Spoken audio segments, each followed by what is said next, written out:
आभार। आपका इस संस्थान के मार्गदर्शन तथा मनोबल बढ़ाने में बहुत ही बड़ा योगदान हमेशा रहा है और ये संस्थान अपेक्षा करता है कि आगे भी इसी तरह रहेगा।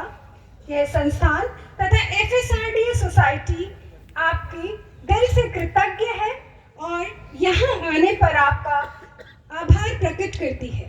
मुझे बताते हुए बहुत ही हर्ष महसूस हो रहा है कि हमारे बीच में माननीय सांसद मेरठ श्रीमान राजेंद्र अग्रवाल जी पधार चुके हैं।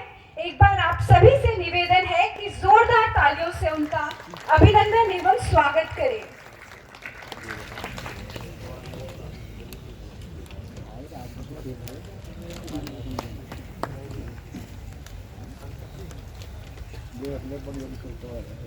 सरकार है किसानों को समझाने के लिए बुलाए गए हैं, इसके लिए पालने के लिए तो बचेरे मंत्री आ रहे हैं, अंदर चेयरमैन आ रहे हैं।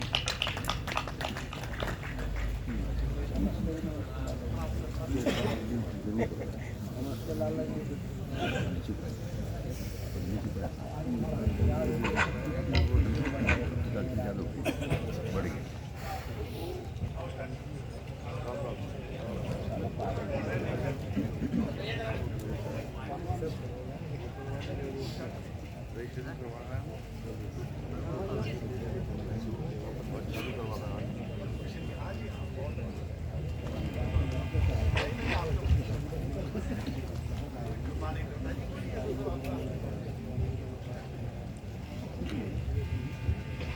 माननीय सांसद महोदय श्री राजेंद्र अग्रवाल जी का FSRDA सोसाइटी तथा यह संस्थान हार्दिक अभिनंदन करता है।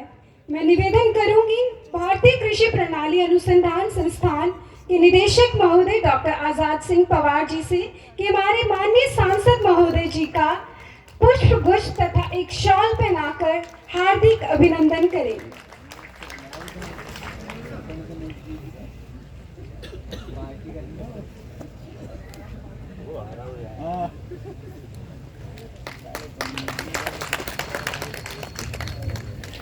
धन्यवाद महोदय।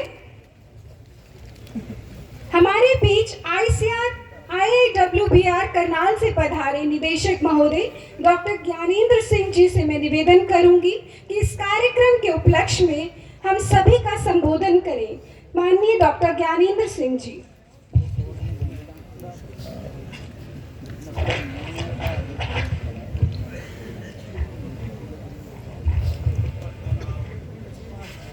नमस्कार। कार्यक्रम के मुख्य अतिथि मेरठ के सांसद राजेंद्र अग्रवाल जी, विशिष्ट अतिथि डॉक्टर अरविंद कुमार जी पद्मश्री,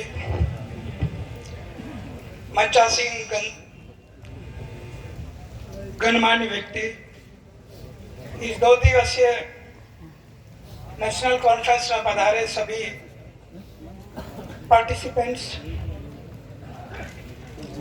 किसान भाइयों, मीडिया, लेडीज और जेंटलमैन, सर्वप्रथम मैं कॉन्फ्रेंस के आयोजकों का धन्यवाद करना चाहूँगा कि उन्होंने मुझे यहाँ आने का मौका दिया और अपने विचार रखने की अनुमति दी।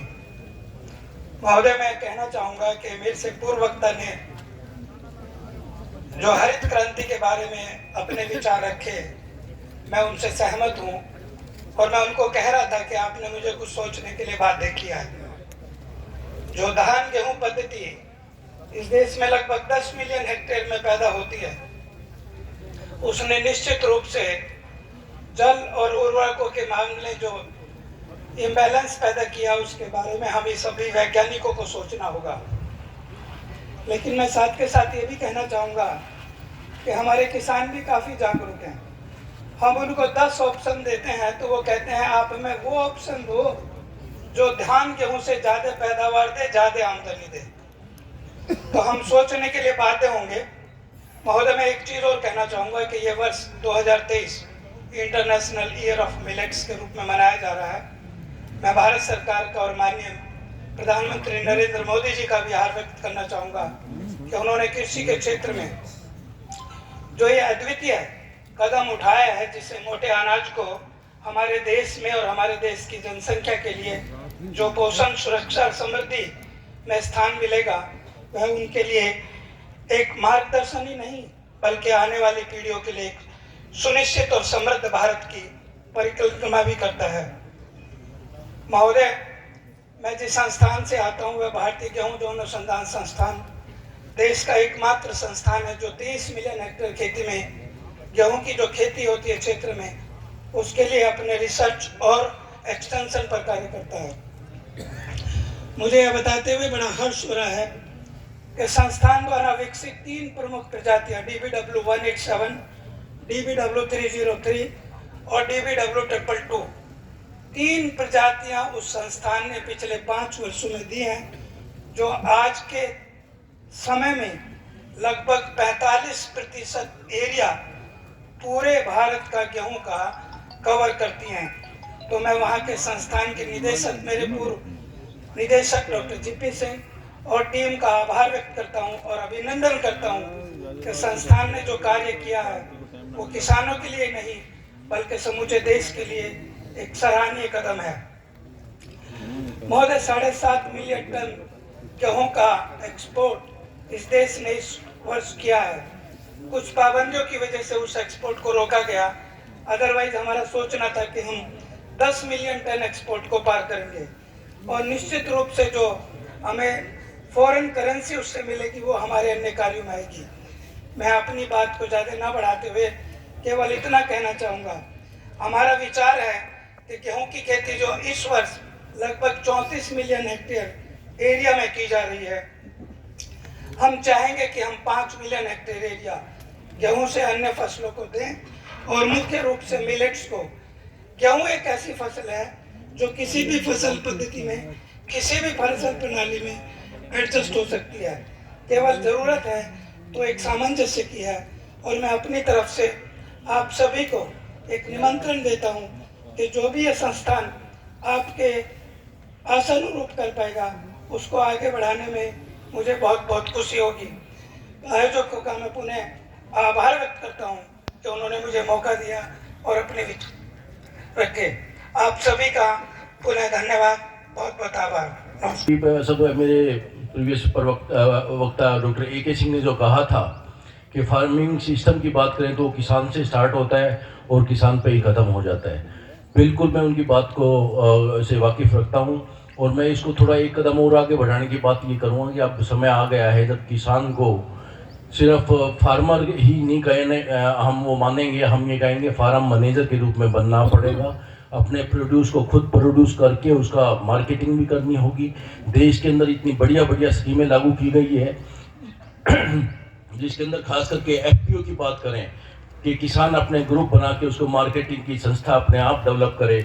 आने वाला समय उसकी तरफ इशारा करता है कि मार्केट के अंदर डिमांड किस चीज़ की है, फूड की नीड किस चीज़ की ज़रूरत है और उसको हम किस तरह से प्रोवाइड कर सकते हैं, किस तरह से प्लेटफॉर्म बना के किसान ग्रुप बना के ज़्यादा फ़ायदा ले सकता है। तो मेरा सबसे पहला निवेदन तो ये होगा कि किसान को सिर्फ फार्मर ही नहीं कहना है, उसको फार्म मैनेजर को बनाते हुए आगे बढ़ाना है। नौजवानों को इसके अंदर अग्रिम पंथी में आना होगा ताकि वो पूरी IT टेक्नोलॉजी को साथ लेके उसकी मार्केटिंग में उसकी मदद कर सके। दूसरी बात मैं ये कहना चाहूँगा कि क्लाइमेट चेंज एक बहुत बड़ा इशू उभर के आ रहा है। पिछले 2 दशकों से हम लगातार गहन अध्ययन किया है और उसके अंदर ये पाया है कि ये बिल्कुल वास्तविकता है, सिर्फ बात कहने की नहीं है। अभी मैं बहुत रिसेंट एग्जाम्पल दूंगा कि आपको याद होगा इसी साल मार्च और अप्रैल के अंदर जो हीट वेव आई थी उससे करीब कनक के अंदर 10 से 15% तक नुकसान हुआ है। उसका सीधा असर जो है छोटे किसानों को पड़ा है। हम इवेलुएट कर रहे थे, सिर्फ यदि मैं पंजाब की बात करूं तो वहाँ पे करीब 5500 से 6000 करोड़ रुपए का नुकसान हुआ इस हीट वेव से।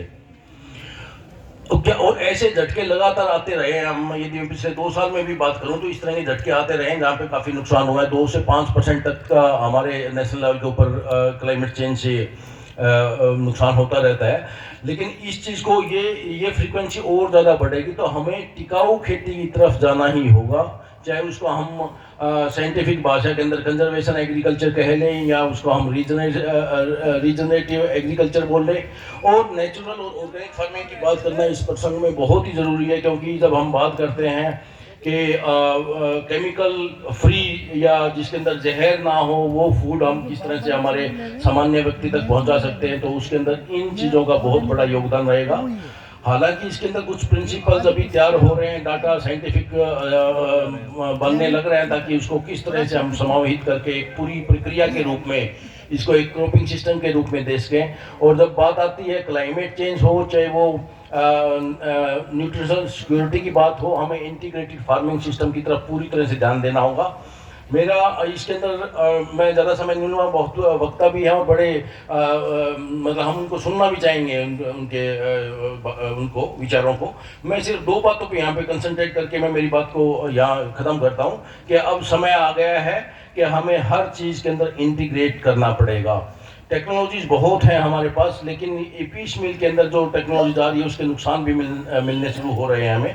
तो एक चीज़ तो ये है कि हमें टेक्नोलॉजीज का इंटीग्रेशन करना पड़ेगा, और दूसरा ये है कि बहुत सारी स्कीमें हैं, जैसे अभी डॉक्टर सिंह ने बताया था कि इंटरनेशनल ईयर ऑफ मिलेट जो 2022-23 है, इसके अंदर मिलेट का समावेश कैसे किया जा सकता है हमारी क्रॉपिंग सिस्टम के।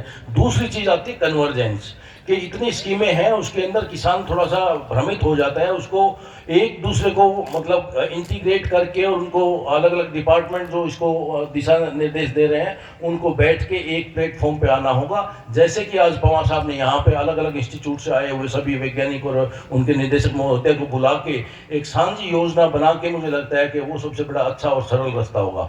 मैं यहीं पे मेरी वाणी को विराम देना चाहता हूँ, लेकिन मैं एक बार फिर IIFSR के इंस्टीट्यूट और के डायरेक्टर और उनकी पूरी टीम का बहुत बहुत धन्यवाद करना चाहूँगा कि उन्होंने बहुत ही अच्छे टॉपिक के ऊपर एक अच्छा स्वरूप तैयार करके डिस्कशन रखा है। मुझे लगता है कि जो आपने ऑब्जेक्टिव रखे हैं उसके अंदर आप पूरी तरह से कामयाब होंगे। धन्यवाद।